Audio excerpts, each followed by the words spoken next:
Shannon? Shannon, you want to say something?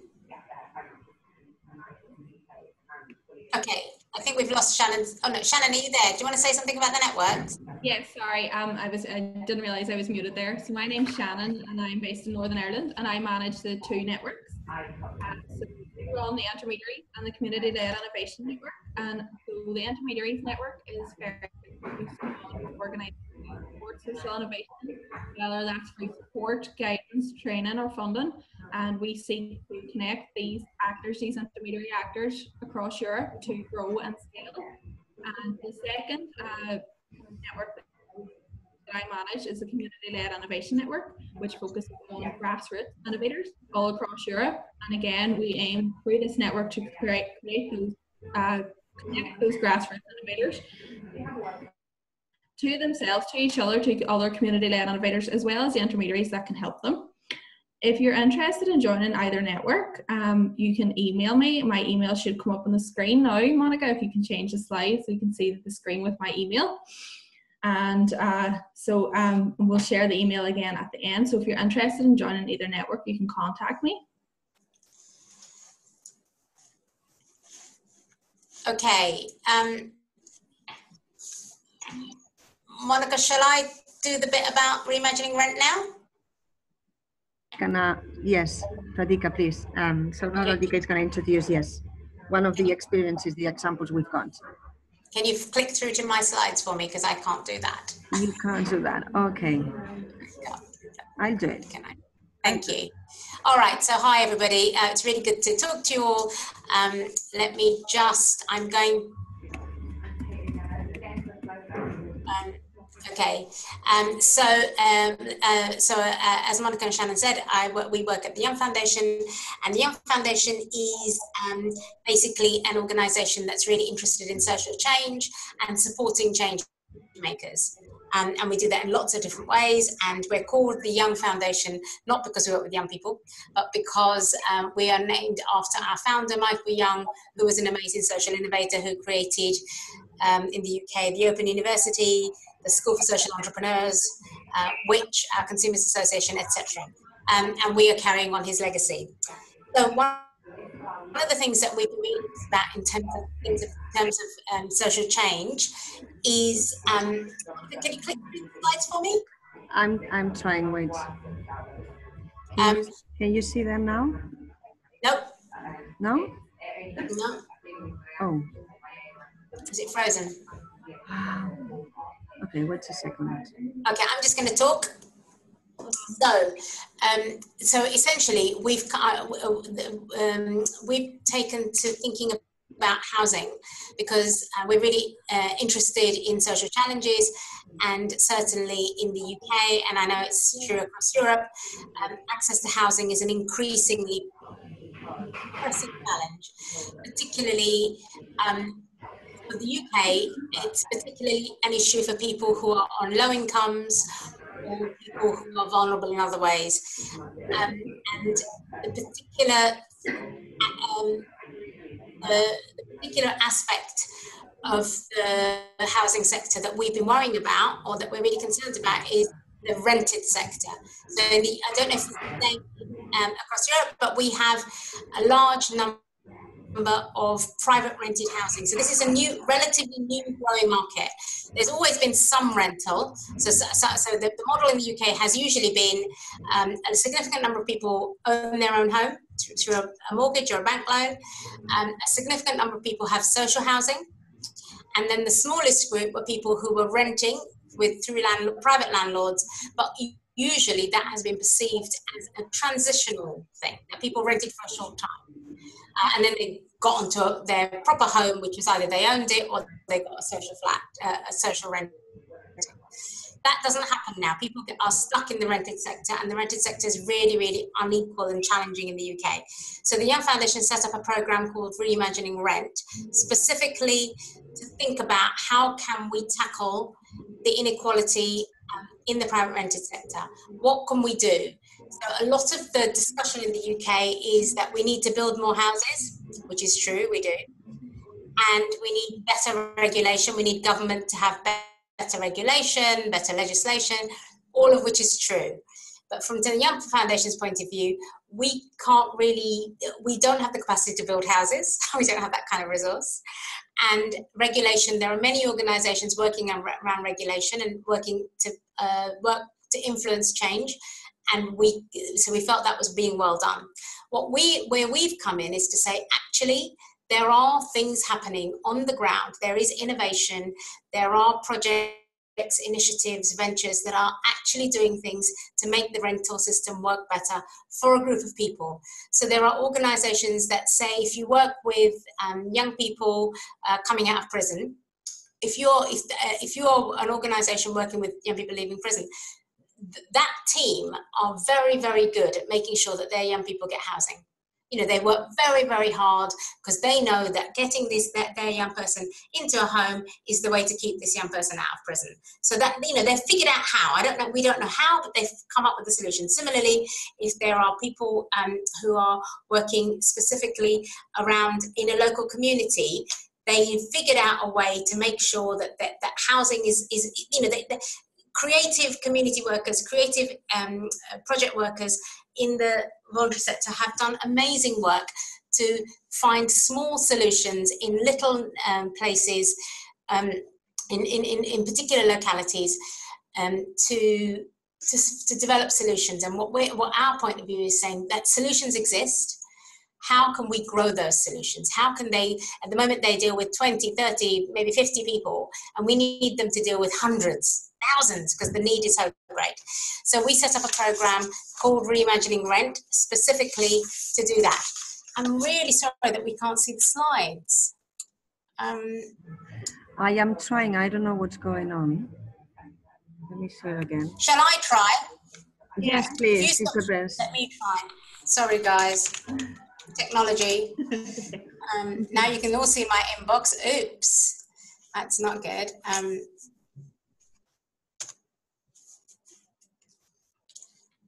Can you see this? No, we can't see it, Radhika. Can you see it now? Yes. Okay. So let's see if this is going to work.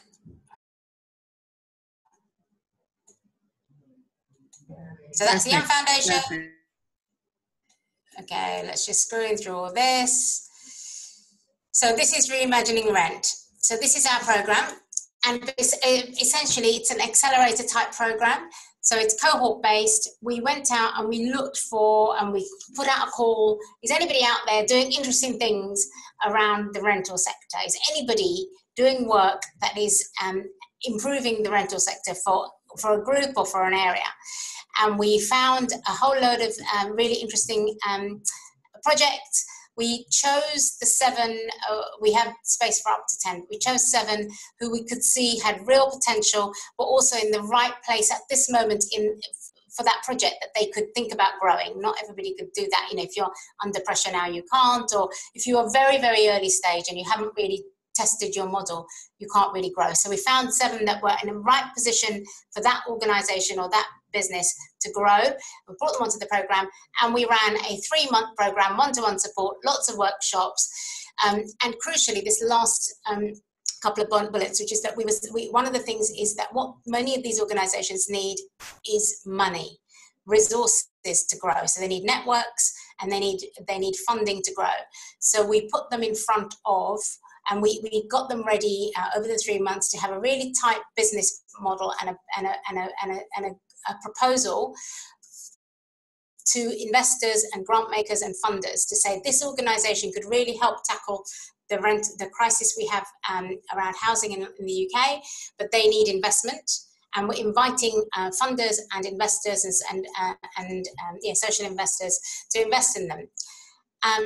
And this is the projects that we worked with. So just to give you a quick outline of the sorts of projects we worked with, Safer Renting, this one is an organisation that is grown out of a voluntary sector organisation, so a classic NGO that runs a project specifically for people who are being evicted. So if you've, no, not being evicted, sorry, wrong one.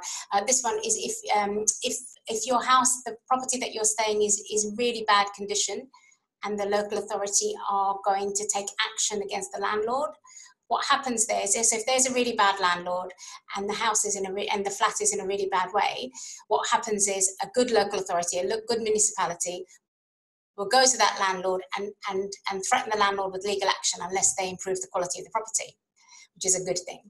But the bad thing is that the tenant in the middle of that usually loses their flat, because when the landlord gets this requirement by the law, by the court or the local authority to upgrade the flat, what the landlord normally does is evicts the family and then either sells the property or gets rid of the property or upgrades it. But whatever happens, the family in the middle of this lose their home.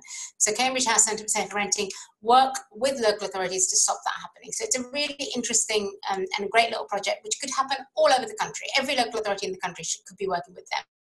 But at the moment they just work with 4, and they're looking for funding to grow. The 50,000 homes, this one here, is an employer organisation, so very different. And what they're trying to do is trying to get employers to give their employees interest-free loans for flat deposits. Because at the moment, if you need to get a deposit, it's a month's rent, sometimes 2 months' rent, which could be £2,000, £3,000, which is a lot of money for a person to find. And often they have to go to payday loans to get that money. So this is saying to employers, can you give an interest-free loan like you might do for a season ticket? Homeless rooms, the one at the bottom here, is working with temporary accommodation. They run a website.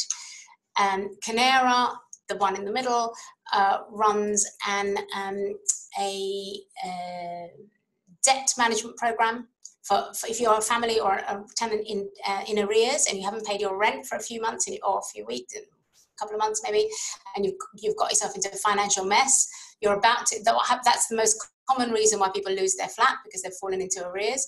Canera gets alongside that person, help them to work out their money, figure out a way of paying the rent back, and also really understand how they got into that financial mess to really do some preventative work. Community Sponsors Homes works specifically around, Community Sponsors Homes works around wheelchair accessible flats, rental house. It turns out in London, if you're in a wheelchair, it's almost impossible to find an appropriate flat, because all the flats in London are very tiny and are not appropriate. So they're working on that. Rent Profile and Rent Square are both running digital programs to improve the experience of renting. So what this is, I mean, it's a quick survey, but what it is it's just an indication of the types of programs that we're looking for. So the fundamental belief is that there is no one silver bullet that is going to tackle the rental situation. You know, we're in a bad way, and there's no one thing that's going to sort it out. What we need is dozens and dozens of different initiatives and ventures that are going to do different bits of it. So, you know, that for wheelchair housing, you know, somebody needs to get a hold of that and sort that out. You know, it'd be great if the government do it, but if the government don't do it, somebody else has got to do it. Similarly, the employers piece, you know, why shouldn't employers give their tenants, their employees, an interest-free loan? It seems a very sensible thing to do. If you work in London, you can often get an interest-free loan for your train ticket because it's expensive to commute, and people can't afford a cheap annual ticket. So employers often give loans for a train ticket. So why don't they also give a loan for a deposit? It could just really make it much, much easier for people. So our point is that there are simple solutions which already exist, which can be scaled. And we're really interested in big scale. The issues that they're dealing with, as I've said, are issues of access, issues to do with the way the market operates, and the sort of support that people need. So these are kind of themes that we've found that actually is a real issue about how people get their housing, how you get into a decent house, how the market operates, and then what the support that tenants need. And we are looking to scale and replicate. So one of the things about scale, is that we're not suggesting that each one of these organizations becomes an Airbnb or an Uber and become some massive, you know, huge organization. Because for a number of them, that's not what they want to do. What we're saying is, are there other ways of scaling? So it could be through partnering with targeted employers. It could be partnering through letting agencies. It could be, it could be working with a whole load of local authorities. So you don't have, so some of these organizations do want to become big, but others just want to work with partners so that more people will use their model. The key challenges we've found is this thing about buy-in, that actually it's very hard to get local authorities or landlords to see that there's a problem, and to it's very hard to everybody's very stressed in the housing sector, so nobody's got time to be thinking about fresh ways. Not nobody, but many organizations that should be part of the solution are actually part of the problem, because they're so stretched and they've got so few little staff. Their staff are so involved in putting out the fire and sorting out the problems that they're not actually looking for solutions. This thing about incumbents is that there are some big organizations who are in this place who are preventing the small organizations coming in. It's the usual way. A couple of these organizations, the first mover thing is the one that says that actually some of these are really fresh approaches. Nobody else has done it before. So it's quite hard to get the marketplace to understand the offer if you're the first person doing it. And then the biggest one, and then one of the big ones is raising capital.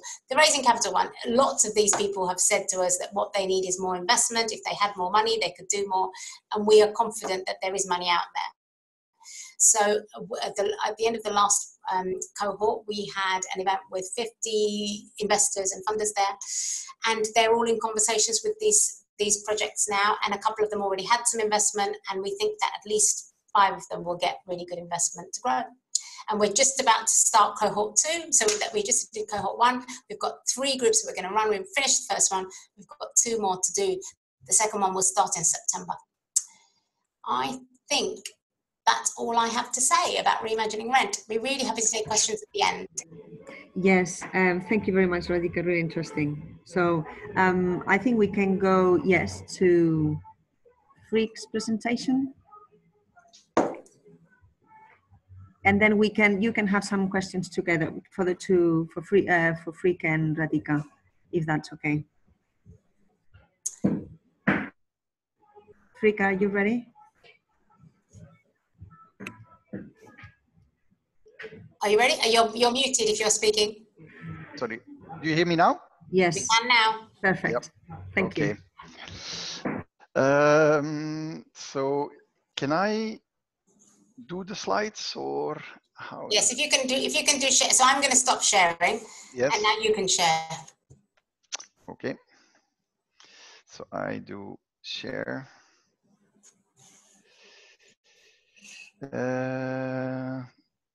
Partager écran. Is that, do you see it? It's coming, yeah.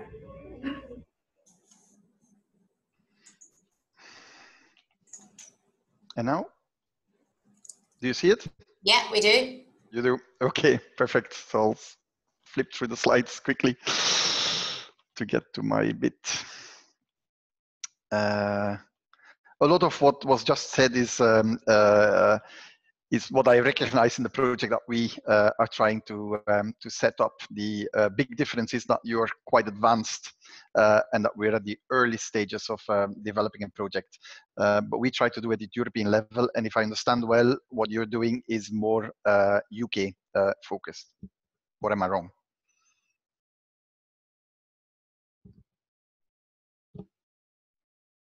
You are right, Freek. Yeah. Okay, perfect. Yes, that's so, right. The thing that we're trying to set up with a number of partners is called the Housing Solutions Platform. It's a project, like I said, that is in the early stages of development. And it has 4 initiators. The 4 are on the screen there. It's FEANTSA is the organization I work for, which is a European NGO that works on the issue of homelessness. Our members are basically shelters and other services for homeless people in almost all member states of the European Union. The second initiator of the project is Housing Europe, which is the European umbrella of social cooperative and public housing associations, with also members in most of the EU member states. A third initiator is an organization called Friends of Europe. It's a European think tank, one of the leading think tanks trying to influence the European integration process, which has a strong interest in housing. And the fourth initiator is an organization called Fondation Abbé Pierre, which is a French foundation, a major foundation in France that focuses exclusively on housing exclusion and homelessness as issues. So these four organizations are trying to build the housing solutions platform. But there is a key partner that we have on board, and it's quite interesting in relation to one of the key demands that will come later on.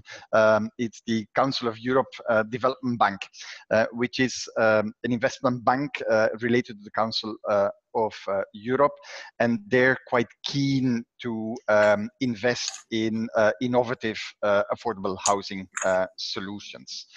I can tell you more afterwards if you're interested to know more details about what they're doing.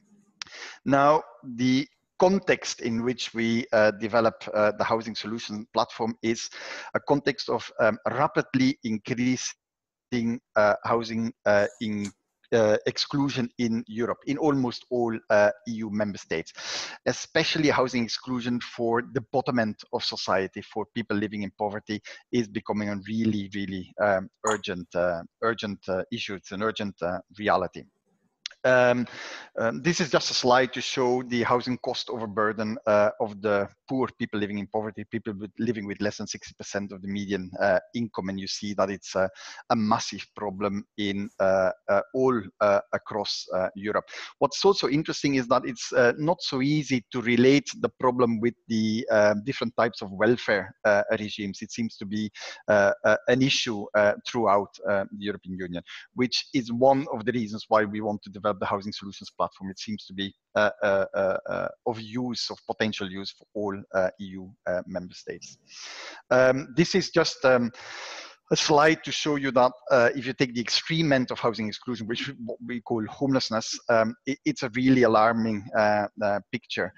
You see massive increases in all EU member states for homelessness as a general issue, or aspects of homelessness, especially youth homelessness or family homelessness, except in one country, which is Finland, where homelessness consistently decreases since 15 years. I can tell you a little bit more afterwards why that is the case.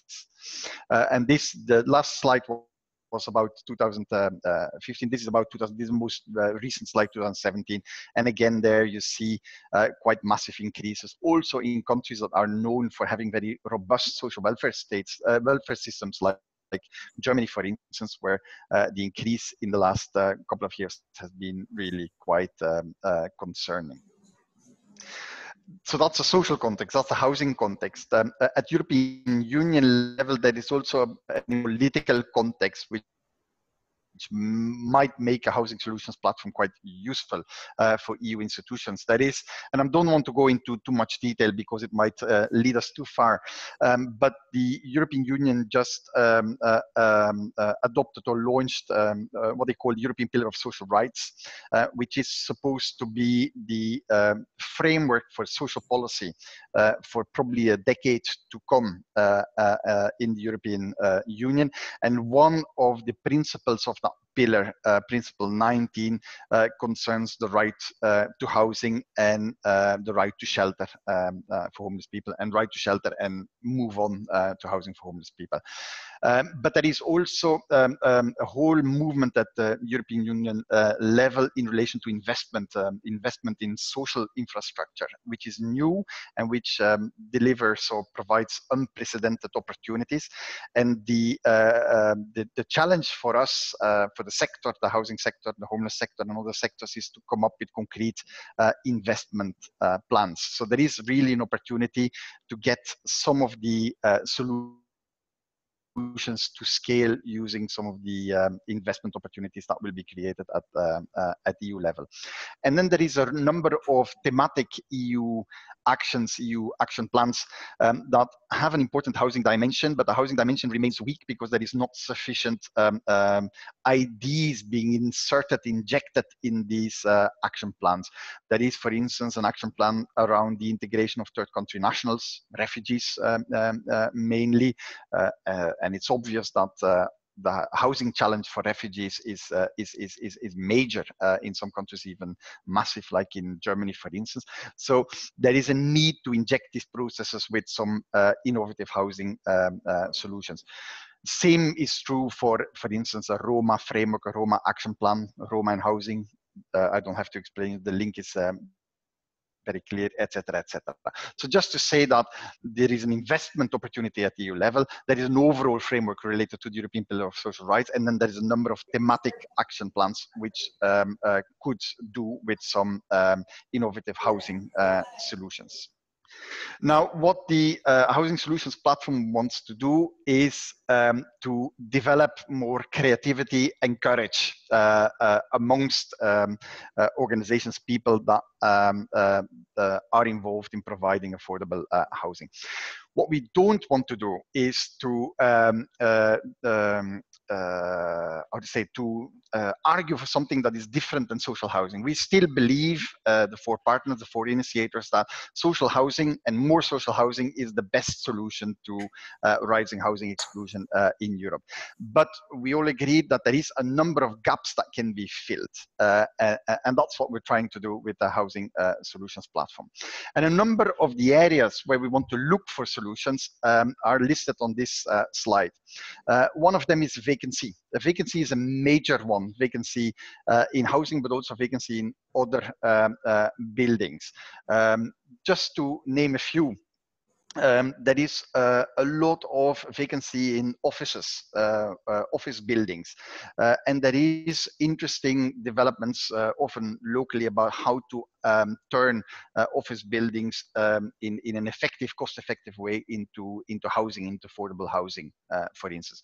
But there might be other less huge opportunities. But for instance, parking spaces. Many major cities become car unfriendly, and that's a good thing, but it means that the parkings that are in the city centers become useless. Trying to convert these parkings into housing, into affordable housing, is another opportunity. There is also a lot of vacancy in church buildings, for instance, monasteries, etc. So there is plenty of potential innovation in the area of vacant housing, vacant buildings. The other area that we want to look into is the socialization of private rent. There is, and like was said before, private rent in some countries is increasing, and we believe that there is a number of private landlords, especially small landlords, older people, for instance, that have one or two properties to rent out, that might be willing to rent it out to vulnerable groups, even homeless people. And there is mechanisms to do that in some countries. For instance, in my country, in Belgium, there is a system called social rental agencies, where an intermediary is accessing private rental property, and there is an agreement with the private landlord where the private landlord says, well, I'm willing to rent out my property for below market prices, but in return the intermediary has the right to decide who will be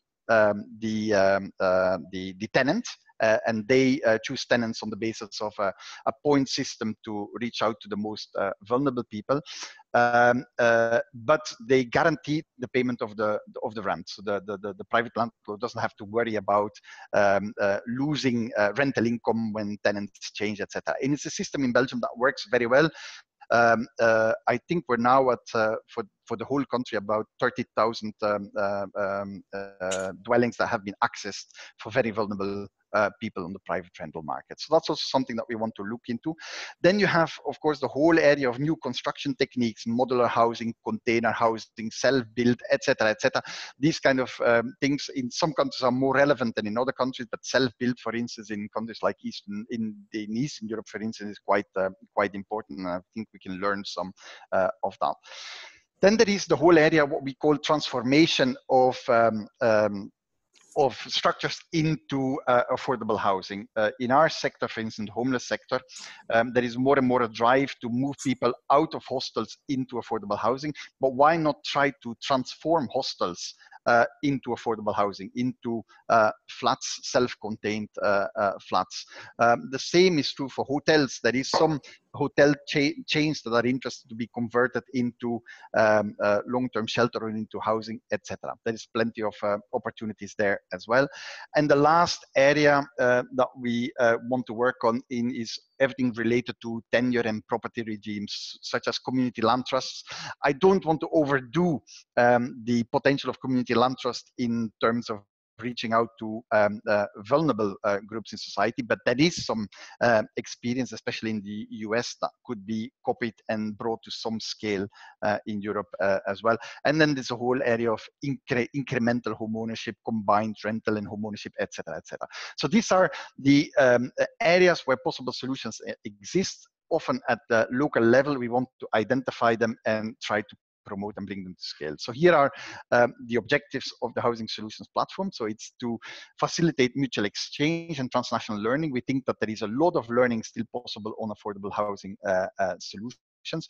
We want to do it cross-sectoral. So at the moment, we have established a group of experts, about a few hundred, about 400 experts from different sectors that are willing to participate, act as experts, identify interesting practices, write about them, and share them with interesting audience. We also want to support the transfer and the scaling up of solutions through pooling of resources and providing access to EU investment opportunities, but also the Council of Europe, the Council of Europe Development Bank, etc. So I think it's quite obvious and quite clear, and I think it's probably quite similar to the previous presentation. And these are some of the fields of action that we have, that we are developing in the Housing Solutions platform. So you have Housing Solutions debates, which is basically seminar conferences that we have organized, want to organize in the future about innovative housing solutions. Maybe we can use webinars as well for that purpose. Housing Solutions research.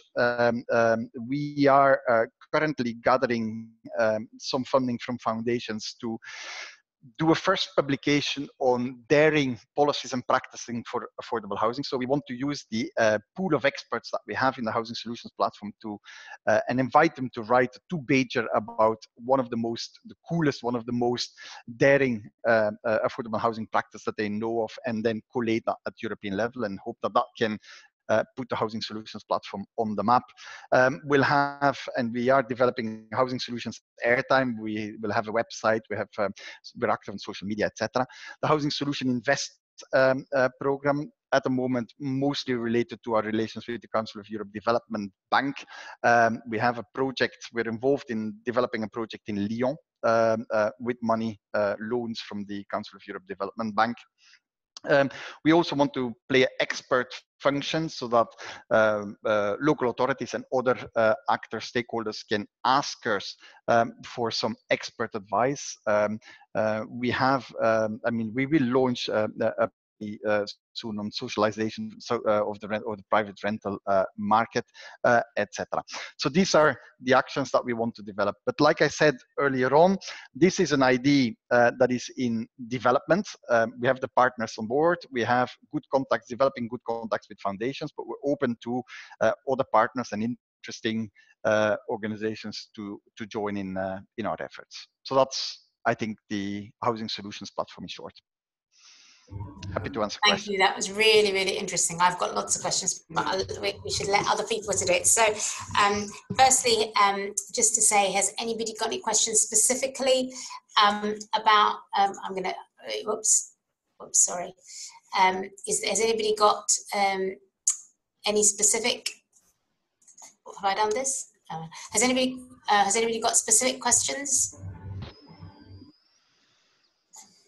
You can unmute your mic from your screen if you have any question, or let me know on the chat and I will do it for you.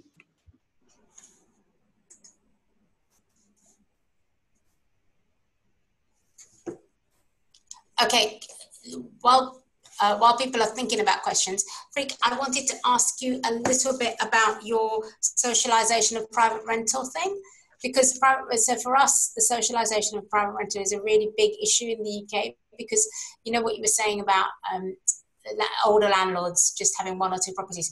For us, over 92% of the rental market in the UK, landlords own one or two properties, and they're what we call accidental landlords. So, you know, it's a really, really massive market, and I'm curious to know what interesting socialization models you've come across.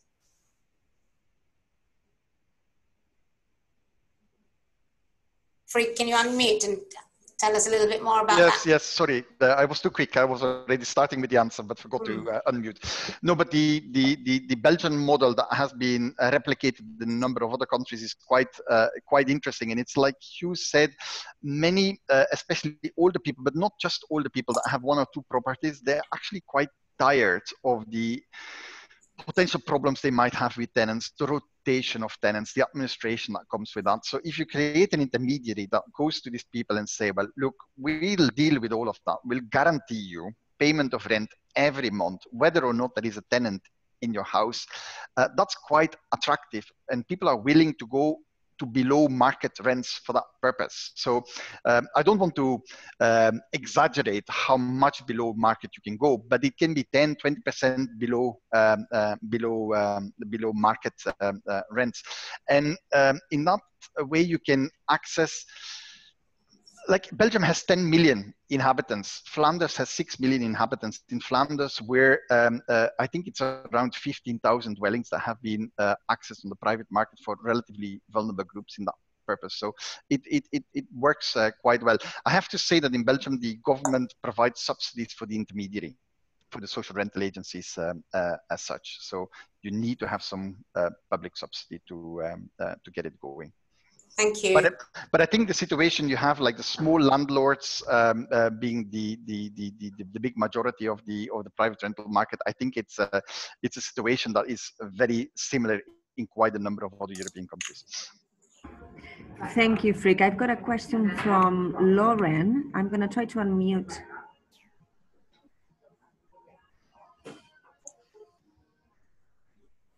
Can you unmute, Monica, can you unmute everybody and then they can be in control? Yes. So, Lauren, you can talk.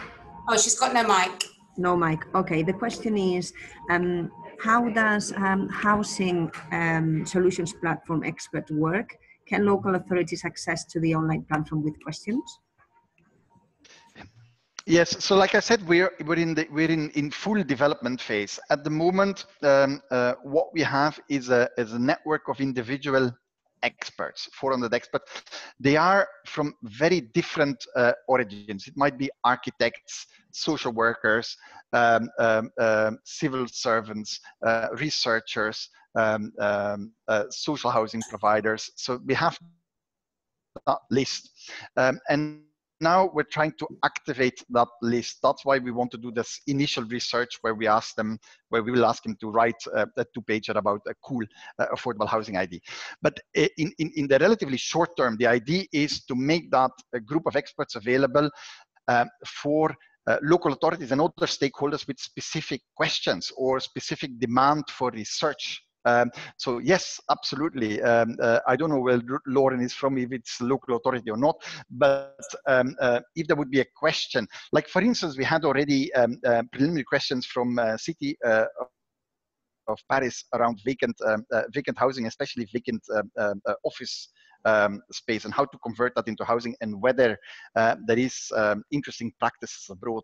These kind of questions are questions that the Housing Solutions platform would welcome, and where we would be able to, in a relatively swift and evidence-based way, provide an answer. Thank you, Freek. And Lauren is asking another question related to that. I don't know if she says, how will encourage experts to continue to engage with platform past the first two-pager? Yes.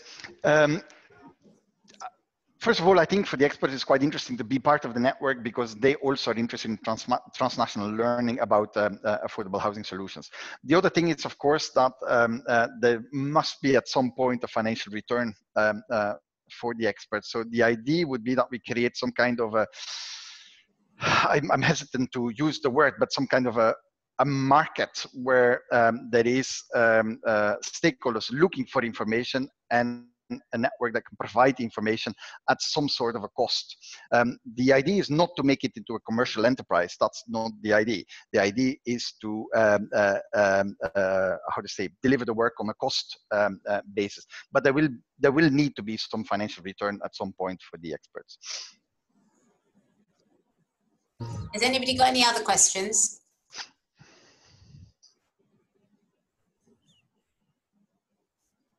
Of course, you don't need to use all 400 experts every time you do something. I mean, it can be a selection of people that you use from the experts. So it's quite a flexible pool of experts. Okay, and I've got a question if nobody else got it. I'm really curious to know if anybody has come across any interesting projects or initiatives that are really, you know, or have you come across any solutions or things that you think might be potential solutions? Curious to crowdsource from this interested group any ideas that you've come across that you've been inspired by?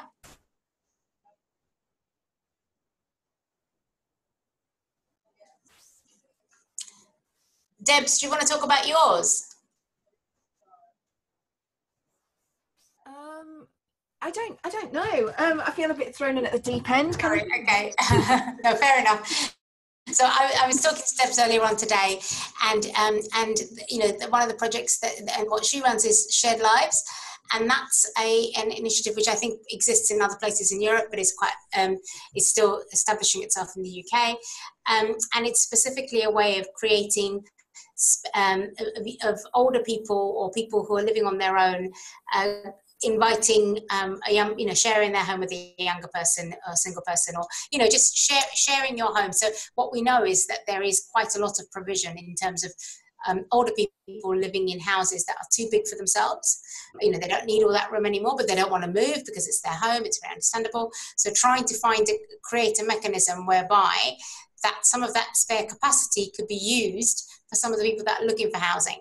It also tackles isolation. It's a really great solution, but in the UK there's quite a lot of hesitation about this sort of thing, and we, you know, and Debs is working hard to scale, you know, to help those organisations to grow. Does anybody know of anything else?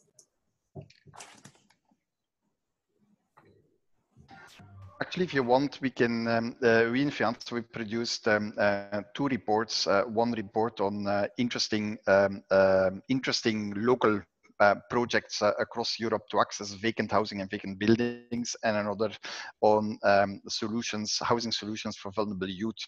And there is about a few dozen interesting practices shortly described there. They're on the website of FEANTSA, but I can send them to the Young Foundation, and That'd you be can great. send them on. Thank you.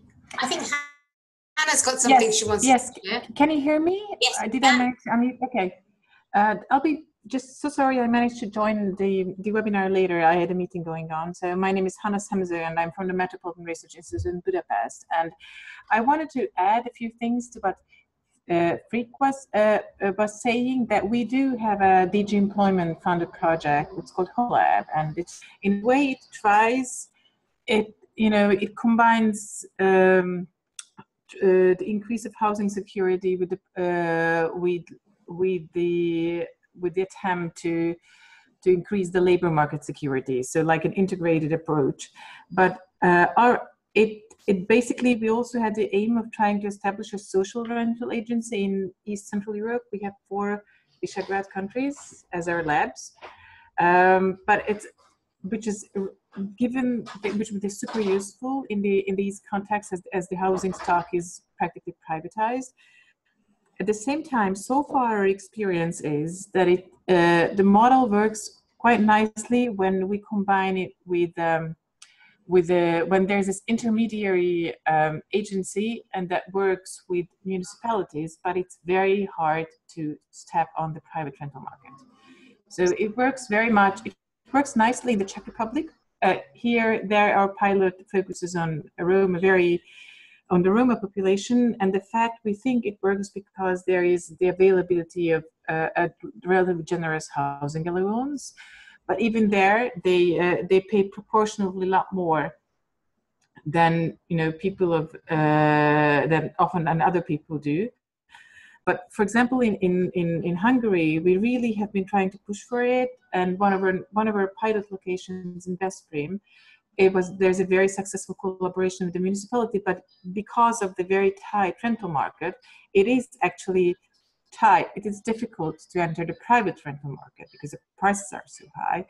And in Warsaw, another partner, the Habitat for Humanity Poland, has had the experience that tenants, renters, were less inclined to rent out, of course, socially vulnerable households, if only they were asked to do it, for their own safety and saying that there's an intermediary agency. Rather, once they managed to appeal to their social senses or their social responsibility, then they had few people who were willing to try this new model. So so far, we think it's a very, very good solution, and we have been trying to propagate it in this Central Eastern European region, but it does have its difficulties. And based on our experience, one step here could be just to make sure to try to get people appealing to their social consciousness. Yeah, that's about it in a nutshell. So can I just ask, Hannah, so what it is that you have an intermediary that yes, well, this is the project is coordinated by us, but we are basically doing the research and make sure that the pilots are on. But in each and every location, we are in connection with the intermediary. That's what they are the organization that provides the social work, that makes sure that there is labor counseling, and that is in contact with either the municipalities or other actors, make sure that our clients get housing as well. So it's a really interesting model where it integrates housing and employment. Yes, and with some social services. We wanted to try it as a way of trying to break the vicious circle that where vulnerable households are unable to maintain their housing because they don't have the job. So that's but even with that, so there's a lot of securities built in, but even with this, it's just difficult to enter the private rental market. I'm not sure it's because it's Eastern Europe. So we are about halfway with the research, a little bit more than half. But I think it's a very important theoretical question whether it's the novelty of the concept that makes it difficult to enter the private rental. But the essence is that despite that there is this, there are certain securities behind the model. So far, municipalities regarding the housing or dwelling are more, let's say, easier accessible partners. Okay, so just to give you something you can look into, that one of the projects we were working with in Torino, in Turin, in Italy, we were working with a municipality there and through SIC, through this project that we're talking on, and they pulled together their housing department, their employment department, and their social services department. We got those three departments to work together specifically for this client, for the client group that you're talking about, vulnerable partners. So that was a municipality-led initiative where mostly they just pulled these three separate units together and got them to design a new service that integrates housing and social care with employment. So the same thing. So it might be an interesting example just to look at, because it's how can I would be super interesting. So I can send you. Yes, we've got a case study that we've written up and we can put you in touch. Thank you very much. Okay, then shall I write to Shannon? I'm so sorry because I was a late comer. I don't. But we've got your email. Okay, so thank you so much. Hannah Stremzer. Yeah, that's it. You're very good. Thank you. Got you.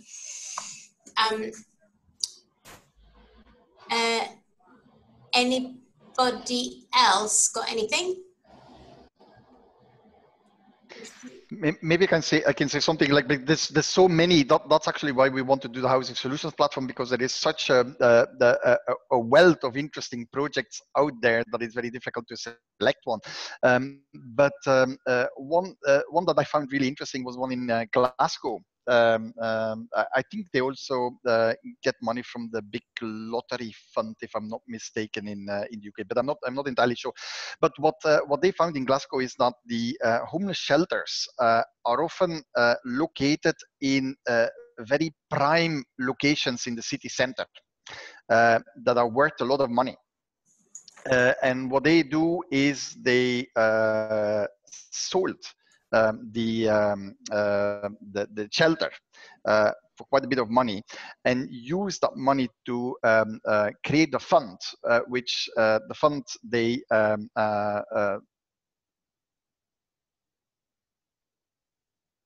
bought apartments in the city, use the housing allowance system to re-element the fund. I don't know if that's English, but so if you, and it's the case in quite a number of cities. In a city like Paris, for instance, it's incredible that some of the homeless shelters are really in prime central locations that are worth many millions of euro. And so if you sell the shelter to investors, you can use the money to actually create a revolving fund to then move homeless people into housing, rather than keep them forever into shelter accommodation. A great model. And if you want to know more about that, it's one of the, we run in FEANTSA like a prize for good projects that are funded by EU social funds or cohesion funds, and that was the not the winner but the runner-up. Is that what you say in English?